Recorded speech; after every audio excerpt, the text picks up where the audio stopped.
IPL में आज था गुरु वर्सेस चेला, लेकिन मैच ने इतनी बार करवट बदली कि लगभग हार्ट फेल हो गया मेरा। But now joining me is Akash Chopra who will analyse for us आज का खेला। आप देख रहे हैं ईएसपीएन क्रिक इन्फो टी20 टाइम आउट।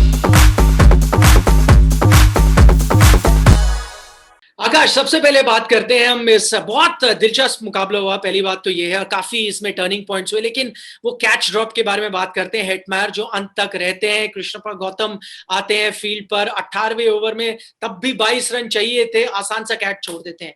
क्या वो था एक बहुत ही अहम टर्निंग पॉइंट? बहुत सारे टर्निंग पॉइंट्स थे उसमें। आप एक और जोड़ दीजिए। क्या होता है टर्निंग पॉइंट्स का निखिल की जो सबसे आखिर में चीज होती है ना, वो आपको लगता है कि सबसे बड़ा यही था। इससे पहले इतने छोटे छोटे होके निकल जाते हैं, वो आपको याद नहीं रहते हैं या फिर उसकी उसका आपको महत्व कम नजर आता है। पर ये तो गेम ही मतलब ऐसा लगा कि वो जलेबी की तरह सीधा था बिल्कुल।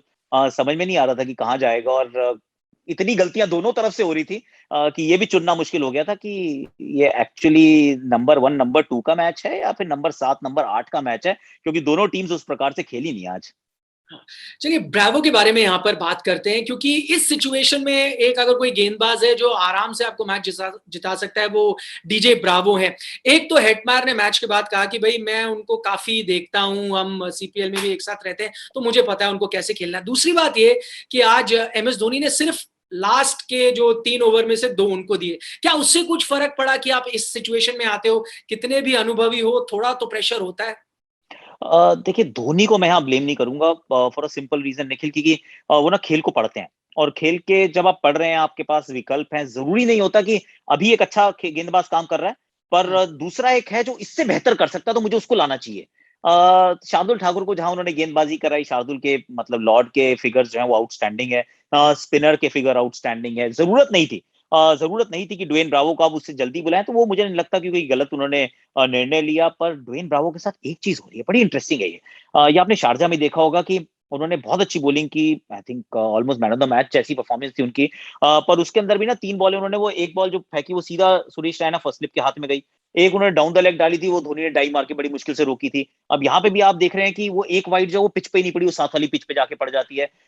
तो इतना अच्छा प्रदर्शन करने के बावजूद मतलब ये यूएई का लेग जो है, ये ड्वेन ब्रावो की बॉलिंग के लिए जाना जाएगा अगर आप चेन्नई सुपर किंग्स को देखें गेंदबाजी के डिपार्टमेंट में। पर कुछ ऐसी गेंद उन्होंने डाली है जो समझ में नहीं आता कि इतना अनुभवी गेंदबाज ऐसे कहाँ फेंक सकता है। तो धोनी का डिसीजन तो खराब नहीं था, पर ड्वेन ब्रावो की मतलब गेंदबाजी में आज वो वाइडे उस प्रकार की थी, फिर भाग्य का साथ भी मिल गया। हालांकि फुल टॉस थी जिसपे कैच छूटा, ऐसा नहीं था कि अच्छी गेंद थी। तो बड़ा अजीबोगरीब सा मैच था जिसमें गलती होती थी, फिर उसके बाद एक और गलती होती थी, फिर तीसरी, फिर चौथी, फिर पता चला जिसने कम गलतियां की वो जीत गया।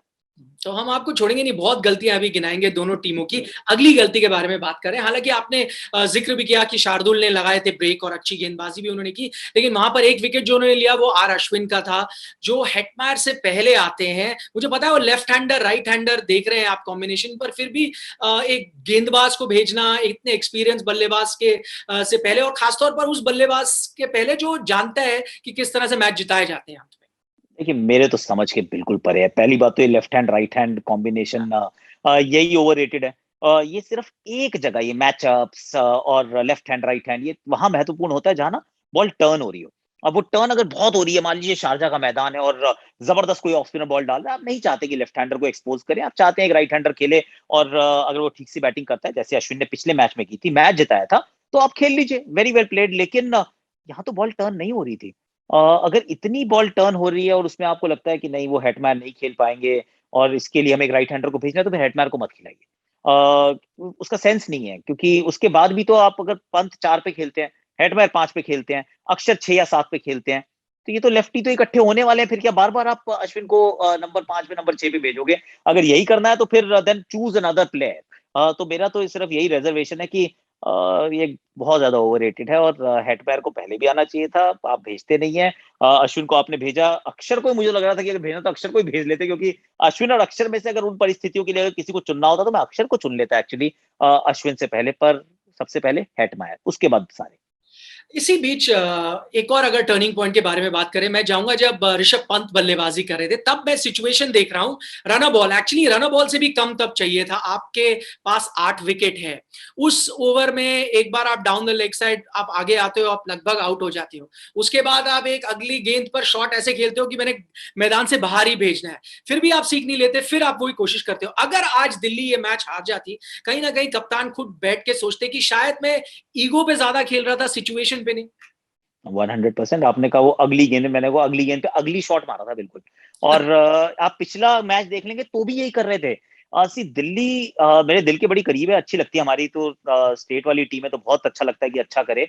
पर इस समय जो बैटिंग कर रही है ना, इसका कोई सरपाव नहीं है क्योंकि शॉट्स अगर आप इस मैच में देख लीजिए, आप पिछले मैच में देख लीजिए, पृथ्वी शॉ ने रन नहीं बनाए हैं पूरे इस टूर्नामेंट के अंदर, पर आज जो शॉट मारा क्या वो वारंट था? मतलब क्या जरूरत थी शॉट मारने की? शुरुआत तो बहुत अच्छी ऑलरेडी आपकी हुई चुकी थी। उसके बाद श्रेयस अय्यर को चलो आज छोड़ देते क्योंकि पिछले मैच में भी अच्छा खेला था, हालांकि शॉट ये वाला भी साधारण था। Rishabh Pant I mean net run rate अगर आपको चाहिए और आपको पता है कि अब सिर्फ मेरे तो टीम अगर 15 ओवर में नहीं जीती तो मैं क्वालिफाई नहीं करने वाली, तो फिर ठीक है ऐसे ही खेलना चाहिए।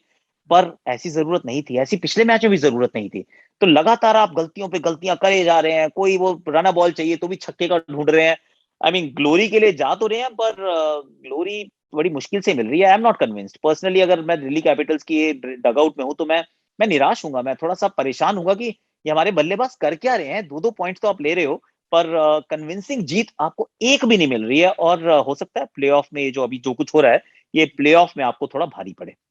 वैसे आकाश ने पहले भी कहा था कि ये 1 और 2 का मैच था, लेकिन ऐसे लग नहीं रहा था क्योंकि जहां दिल्ली की बैटिंग की परेशानी है, वहां चेन्नई की बैटिंग के बारे में बात करते हैं।